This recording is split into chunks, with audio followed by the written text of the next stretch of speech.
नमस्कार, आप देख रहे हैं पीपल वर्सेस पॉलिटिक्स। मैं हूं वाई शिवम। क्या लोकतंत्र खत्म हो रहा है, लोकशाही खत्म हो रही है, राजशाही आ रही है? इसका जवाब तलाशने की कोशिश करेंगे आज हम अपने कार्यक्रम में, और इसका जवाब एक कहानी से देने की हम कोशिश करेंगे। यह कहानी है रोमन काल से जुड़ी हुई।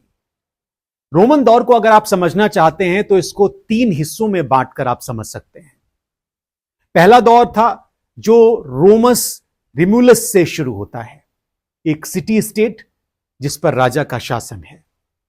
कुछ 100 बरस के बाद यह सिटी स्टेट रिपब्लिक में कन्वर्ट हो जाता है।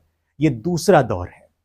और इसके बाद आता है तीसरा दौर, जब जूलियस सीजर इस रिपब्लिक को उखाड़ कर फेंकते हैं और खुद को तानाशाह घोषित कर देते हैं।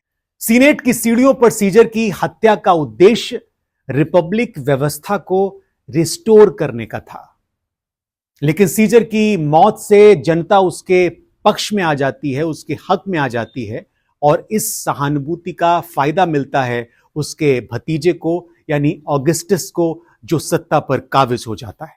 ऑगस्टस का राज राम राज्य है, लेकिन 50 साल के भीतर नीरो भी आता है। जी हां, नीरो, तानाशाही का सबसे विकृत रूप दिखाने वाला नेता। और उसके बाद भव्य निर्माण बनाए जाते हैं, क्योंकि रोम अब एम्पायर बन चुका है। राज के कोने कोने से गुलाम लाए जाते हैं, पत्थर आते हैं, कारीगर, कलाकार और तकनीक, सब कुछ सम्राट को खुश करने के लिए, सम्राट के सपने को पूरा करने के लिए। नीरो का सपना ऐसे भव्य महल बनवाना है जो मानव इतिहास में कभी देखे न गए हो। रोम में महल बनाने की जगह नहीं होती तो शहर में एक रहस्यमयी आग लगा दी जाती है। आधा शहर खाली हो जाता है और अब विशाल महल बनाने का काम शुरू होता है। विशाल खंबे बनाए जाते हैं, संगमरमरी दीवारें, रेशम, हीरे, जवाहरात जलाए जाते हैं। कल कल बहता हुआ पानी अगर उपलब्ध नहीं है तो पानी की किल्लत को दूर करने के लिए रोम में कृत्रिम झील बनाई जाती है। बाहर से पानी मंगवाया जाता है, जबकि बाकी शहर प्यास से मरता है।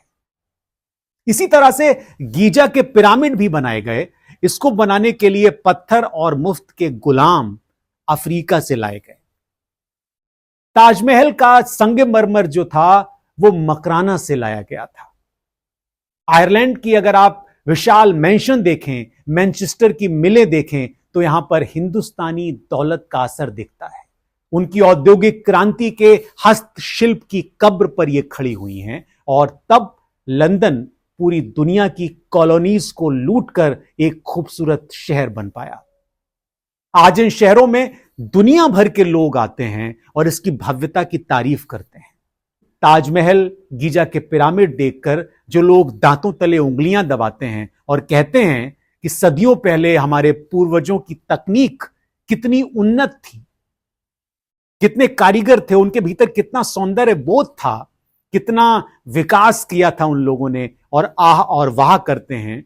अब उन तकनीक के नमूने तो नहीं मिलते, लेकिन एक चीज मिलती है और वो है राजशाही। आप कभी वेनिस जाइए, वहां पर आपको सबसे ऊंचा, सबसे विशाल रेलवे स्टेशन फासिज्म के दौर में बना हुआ मिलेगा।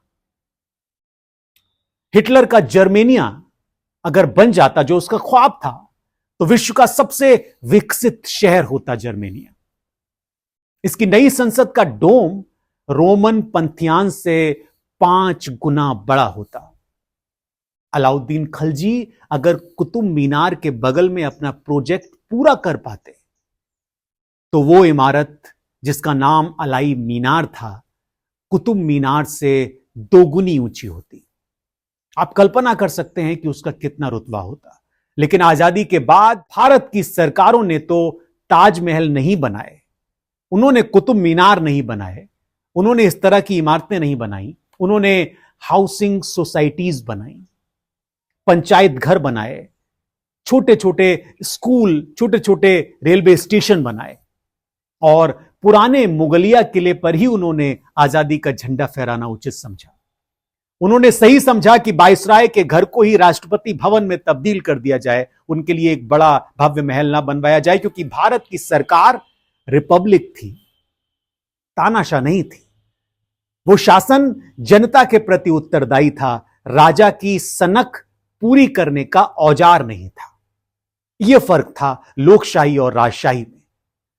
रोम की सारी भव्यता और खूबसूरत निर्माण तभी संभव हो सके जब अत्याचारी, सेल्फ सेंटर्ड, नार्सिस्ट, मैग्लोमैनियक तानाशाह वहां पर राज कर रहा था।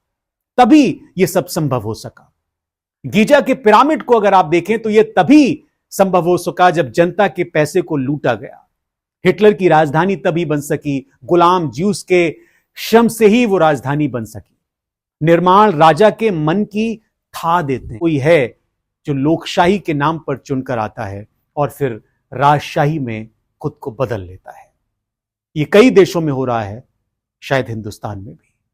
फिलहाल इस कार्यक्रम में इतना ही। पीपल वर्सेस पॉलिटिक्स के इस एपिसोड में इतना ही। आप बताइए आप किस पर अगला कार्यक्रम देखना चाहते हैं। मुझे इजाजत दीजिए। बहुत शुक्रिया।